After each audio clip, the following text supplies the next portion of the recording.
Olá, meus amigos e minhas amigas de Capistrano, do Ceará e do Brasil. Eu hoje resolvi fazer um relançamento ou um lançamento virtual do meu livro Padre Bernardo Borraçá, Pastor, Educador e Benfeitor. Isso porque, devido à pandemia, eu não pude fazer os lançamentos que eu tinha previsto aqui para Fortaleza. Fiz só em Capistrano, tanto na minha biblioteca comunitária, professora Ludenise Pinheiro Alves, lá na Carqueja, como também no salão paroquial. Isso aconteceu no dia 14 de março de 2020, quando nós terminamos o lançamento. No dia 14 à noite, já ficamos sabendo que o Ceará ia entrar em lockdown. E de lá para cá, todo mundo sabe, não houve condição de fazer lançamentos presenciais por conta dessa pandemia.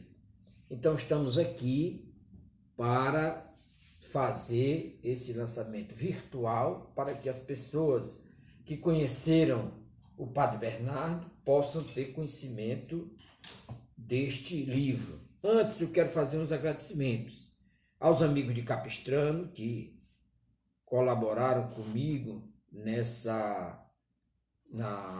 dando informações, fotografias, respondendo questionário, atendendo a minhas entrevistas. E eu quero agradecer-lhes na pessoa do seu Dorico. O seu Dorico foi o grande colaborador do Padre Bernardo. E também algumas pessoas que colaboraram já faleceram. É o caso da professora Maete, minha amiga Maete, e do Dr. Mota. Estes dois eu quero fazer esse reconhecimento em memória, que eles muito contribuíram com as informações para este trabalho, para essa pesquisa. E também quero agradecer ao professor André Aguete, que foi o grande colaborador meu quando o livro ficou pronto. Foi assim, eu coloquei uma vaquinha virtual, o professor André Aguete tomou conhecimento, ligou para mim, conversamos, e ele fez contato com outros amigos, que ele era amigo do Padre Bernardo, como é o caso do Padre Michel Corbel, e também o padre Trudel, jesuíta, canadense, amigo do Padre Bernardo, que estava aqui em Fortaleza, ali na paróquia do Cristo Rei. E Padre Trudel e o André Aguete fizeram esse contato com o Michel Corbel, e o Padre Michel Corbel, que é diretor missionário do jesuíta em Montreal, no Canadá, colaborou comigo para que eu fizesse essa publicação. Quero agradecer também o padre Acrísio, que é o diretor, digamos assim, dos jesuítas no Ceará. Agradecer o Adriano, que é professor Adriano, meu colega de Capistrano, que é jesuíta leigo. Agradecer também o professor Jacques Terrian, que colaborou comigo em entrevistas, em conversas, sempre pela internet. Quero agradecer a todos que direto ou indiretamente colaboraram para que esse trabalho fosse realizado. E agora eu quero também oferecer esse lançamento de hoje aos capistranenses que não tiveram oportunidade ainda de ler o livro, aos jesuítas do Ceará e do Brasil e de Canadá, e a todas as pessoas interessadas na história da igreja, na história da religião. Eu quero citar nominalmente aqui os jesuítas do Cristo Rei, do Mudubim, da paróquia de Mudubim, e de Russas, que foi por onde o Padre Bernardo passou depois que saiu de Capistrano. Primeiro foi para Russas, depois para o Mudubim, depois para a casa de repouso dos jesuítas na paróquia do Cristo Rei. Então, feito isso, vamos falar agora do livro. A primeira coisa que eu quero dizer é como foi que eu tive essa ideia de escrever o livro. Eu tive uma influência muito grande do Padre Bernardo na minha vida, na minha formação religiosa, na minha formação ética, na minha formação moral. Apesar de ter conhecido ele, ter tido esse pouco tempo lá em Capistrano ainda com ele, são 2 anos, mas eu fiquei sempre tendo contato, né? Até em Russas eu fui visitá-lo também no Cristo Rei, e sempre ele se lembrava e conversava comigo e lembrava os tempos lá de Capistrano. Então eu fiquei com essa, depois que ele faleceu, eu fiquei com essa ideia de escrever o livro. E agora, juntando as informações que eu tinha com as pessoas, informações também da própria minha casa, do meu pai, da minha mãe, eu fiz uma pesquisa e organizei, e aqui é o resultado. Então, no primeiro capítulo, o prefácio é do professor André Guedes, um grande amigo do Padre Bernardo, e o primeiro capítulo eu faço uma pequena trajetória do Padre Bernardo antes de chegar a Capistrano. Então, falo desde o seu nascimento, depois ele vai para o seminário, ser jesuíta, eram 2 irmãos, o outro mais velho também foi padre jesuíta, e depois de formado, depois de ordenado, o Padre Bernardo vem para o Haiti. Todos sabem que o Haiti fala francês, foi colonizado pela França. Mas no Haiti tinha uma ditadura do Baby Doc muito severa e não admitia trabalhos, né, missionários com as comunidades. E o Padre Bernardo foi expulso do Haiti. Ele volta para o Canadá, demora no Canadá mais ou menos uns 6 meses e vai designado para o nordeste do Brasil, lá para uma comunidade no município de Olinda, em Recife, região metropolitana de Recife, ficando sobre a diocese de Dom Helder Câmara. E aí surge, em 69, a vaga de pároco lá de Capistrano, e o Padre Bernardo, Capistrano era uma paróquia dos jesuítas, então o Padre Bernardo vai para lá e ficou lá 29 anos, né? Então depois eu falo um pouco, no segundo capítulo, sobre o pai do Padre Bernardo, Henri Bourassa. Ele era um jornalista muito importante, muito influente e também político, chegou a ser primeiro-ministro da província de Quebec, teve contatos, por exemplo, com o Papa Pio XI, com a rainha Elizabeth II, essa rainha da Inglaterra, porque todos sabem que o Canadá faz parte da comunidade britânica, né? Então ele teve nessa discussão sobre o Canadá francês dentro do Canadá, né, como Estado, etc. Depois eu me detenho ao Padre Bernardo em Capistrano. Falo das reformas que ele fez na igreja, falo na sua atuação também nas comunidades, uma estrada que ele fez para os Cajuais, que é uma serra mais alta lá de Capistrano, e não tinha acesso. O Padre Bernardo fez com recursos dele, chamou o seu Chico Nunes para ser digamos, o feitor da estrada. O Chico Nunes fez o orçamento, colocou o que precisava, ele comprou tudo e foi feito essa estrada. Ele também fez reformas em açudes, reconstruiu igrejas, e aí, por último, ele se dedicou na construção de cisternas. Inclusive, tem um detalhe, ele colocou, assim que chegou, calhas na igreja e colocou tambores. E a comunidade pegava a água dos tambores da água de chuva. E eu, em janeiro de 1971, fui carregar a água da cisterna, dos tambores lá do Padre Bernardo. num jumento. 4 canecas, como a gente chamava assim, colocava no jumento e levava água boa para casa. A gente estava morando já em Capistrano. E aí eu levei um corte muito profundo na minha perna esquerda.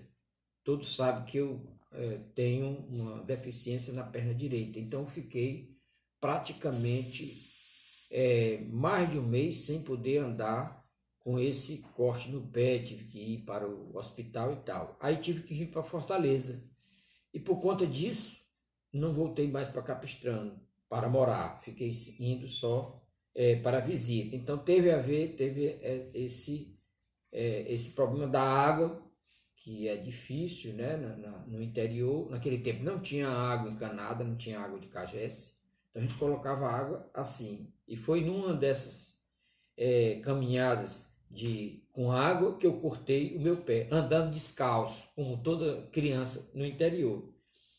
Então o padre Bernardo percebeu que o problema principal de Capistrano era a falta d'água. E aí ele passou a fazer cisterna. Fez uma do lado direito da igreja, fez outra dentro lá da casa paroquial, depois fez outra no lado atrás da igreja e depois construiu um salão paroquial e fez um ao longo do salão paroquial, que ela dá cerca de 70 metros. Somando todos os reservatórios que o padre Bernardo fez, segundo se fala, o Odorico, também uma reportagem do Jornal Diário do Nordeste que eu tive acesso, dá mais de 3 milhões de metros cúbicos. E essa água ele dava às pessoas, as pessoas iam buscar, e ele fornecia, ele dizia que tinha água para a população de Capistrano tirar 2 latas por semana, 2 latas de 18 litros, como se fossem 2 garrafões desses que a gente usa hoje em Idaiá, durante 2 anos. E o certo é que todas as secas que aconteceram, a cisterna do Padre Bernardo nunca secaram. Nunca secaram. Então isso foi um feito extraordinário. Mas também eu falo de outras ações do Padre Bernardo. Por exemplo, limpar os açudes das comunidades, que os serviços públicos na sua época eram muito carentes. Ele fez isso. Ele instalou a pastoral da criança e distribuía alimentação para as crianças, e ele mesmo pesava as crianças para saber se os pais estavam dando alimentação, se estavam ganhando peso. Ele ajudou o Mobral, está citado aqui. A minha amiga Inalda era coordenadora do Mobral, foi procurar o Padre Bernardo e ele colaborou, fez, digamos assim, nas suas homilias, fez a defesa do Mobral, incentivou para a população ir para o Mobral. O Padre Bernardo percebeu também que um dos grandes problemas de saúde, vamos dizer assim, do povo de Capistrano, notadamente dos homens, era exatamente o alcoolismo. E ele levou para lá o AA e também o Analon, que essas 2 instituições trabalham com o alcoólatra e também com a família do alcoólatra. Instalou lá, que ainda hoje esse trabalho continua. E isso foi muito importante, muitas pessoas se recuperaram. Ele também fez o trabalho junto às comunidades, valorizando as lideranças comunitárias. Eu cito aqui o exemplo, que inclusive eu lembro quando eu era garoto, do Paulo Henrique, lá da Carqueja. Ele foi o primeiro líder, vamos dizer assim, comunitário, a pregar o evangelho, a fazer os cultos, a gente chamava até de cultos, as celebrações que hoje são feitas pelos ministros da palavra, ou também pelo ministro extraordinário da Eucaristia, que não existia naquele tempo. Então o Padre Bernardo já trabalhou com essas pessoas da comunidade para ajudar no seu trabalho pastoral. Eu entrevistei, antes de morrer, e eu não registrei, quero registrar aqui, o mestre da cultura, que eu também até escrevi um livro sobre ele, Sebastião Chicute. E o Sebastião Chicute, ele foi uma das pessoas, tanto ele como a Luzia, que trabalharam muito junto ao Padre Bernardo. E também faziam esse trabalho que hoje são desses ministros. Por exemplo, recomendação de corpos. Então o Padre Bernardo dava essa liberdade. E ele também se preocupou com a profissionalização e criou uma escola de profissionalização para as crianças na casa paroquial. Pequenas iniciativas de carpintaria, de crochê, de tricô, para as moças, para as jovens, para as senhoras, né? Teve essa preocupação. Teve a preocupação com a educação, montou uma biblioteca e emprestava os livros para as crianças, para nós lá, lermos. E nesse tempo, né, nós estamos falando aí década de 70, 80, não tinha, por exemplo, esse Programa Nacional do Livro, que dá o livro didático para as crianças. Os pais tinham que comprar. Então o Padre Bernardo comprava os livros do Ministério da Educação, num programa chamado de FENAME, que tinha aqui em Fortaleza, e ele vendia do mesmo preço que comprava aqui para as pessoas, para os jovens lá em Capistrano. Então tinha uma lojinha para vender os livros, livro didático. E na educação ainda foi além, falei do Mobral também, a primeira escola ginasial de Capistrano, quando eu estudei em Capistrano, estudei no grupo escolar Coronel Francisco Nunes, que era até o 5º ano, que hoje seria, era o 5º ano primário, depois a gente tinha que fazer o ginásio. Então até 71 foi assim, 71 que mudou. Quando foi para construir o primeiro ginásio, o Padre Bernardo, que foi o ginásio Marieta Calles, o diretor foi o Padre Bernardo, porque os professores eram naquele tempo, a maioria, leigos, formados, não tinham a formação ainda adequada. Depois começou a ter cursos em Aracoiaba, curso de formação, e os professores foram se habilitando. Então ele foi o primeiro diretor. Passou pouco tempo, mas só para dar para fazer o reconhecimento da escola. Então eu registro isso. Ele levou para Capistrano a Rede Vida e instalou lá em cima uma torre de transmissão para toda a cidade. Ele ficou muito maravilhado com a programação da Rede Vida. Então Capistrano tinha a Rede Vida, todo mundo assistia a Rede Vida num sinal melhor do que a televisão comercial. Isso também foi importante para a evangelização da comunidade. E eu também faço aqui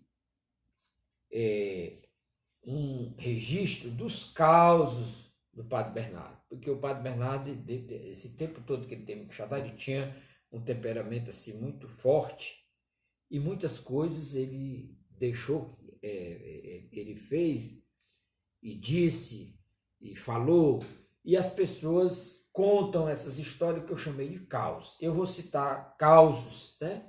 Alguns, eu vou citar só uns 2, porque senão estou contando, você não vai adquirir o livro. Teve um que ele recebia dos amigos lá do Canadá de recursos para dar andamento a esses projetos dele, né? E um deles era o das cisternas. Para a cisterna ele tinha que comprar de carrada de cimento. Ele andava com a camisa assim de quadro, segundo depois o André Guedes me disse que ele comprava 2, 3 do mesmo jeito, para andar só com a camisa, para a pessoa pensar que ele só tinha uma roupa, com a camisa de meia por dentro. E ele, sapatos enfurados, né? Ele veio aqui numa loja de vender cimento e perguntou quanto era uma carrada de cimento. Se tinha cimento, quanto era uma carrada. Aí o gerente olhou para ele assim, de baixo até em cima, como as pessoas gostam de fazer, olhar assim a pessoa, né?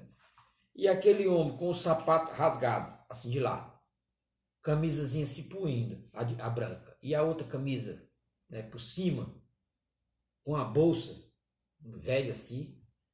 Aí disse, não tem cimento não, senhor, para vender não tem não. Eu disse, muito bem, muito obrigado. Aí foi na outra loja, parece que tinha uma loja próxima, né, no outro depósito. Aí disse, olha, eu queria comprar uma carrada de cimento. Aí o homem disse assim, é tanto, o senhor vai pagar como? Aí ele pegou aqui a sacola e desperrou o dinheiro em cima do balcão. Está aqui o dinheiro, o senhor conte. Aí o cara disse, um minutinho aqui, senhor. Aí foi lá no telefone, ligou, ele não tinha cimento. Aí ele ligou para o amigo dele, rapaz, eu estou aqui vendendo uma carrada de cimento e o meu cimento chega amanhã, dá para tu me ceder? Dá, quem é que está comprando esse cimento? Rapaz, um velhinho chegou aqui, eu nem acreditei, mas rapaz, por eu perdi essa venda, eu não acreditei naquele velho. Então ele comprou esse cimento. Isso é um dos causos que tem lá, mas tem outros, né? Tem outros engraçados, outros que eu não vou contar. Então você vai ver aqui nesse trabalho. Então esse livro eu devo agora passar para a parte comercial. Ele custa R$15, eu mandando pelo correio. Então ele sai, na verdade, por R$8, porque eu pago R$7 pela postagem. Se você comprar 2, sai mais barato, assim, porque o peso dá uma média menor.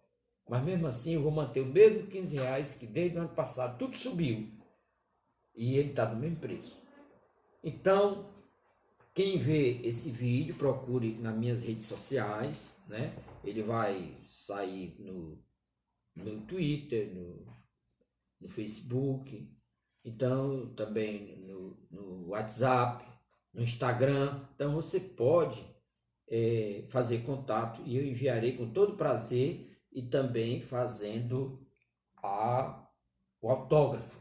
E você vai estar conhecendo uma parte da história de um grande homem, de um grande pregador, de um grande cristão, de um grande missionário, Padre Bernardo Borrassá. No final eu faço assim uma conclusão que o Padre Bernardo para Capistrano foi como o Padre Cício foi para o Juazeiro do Norte.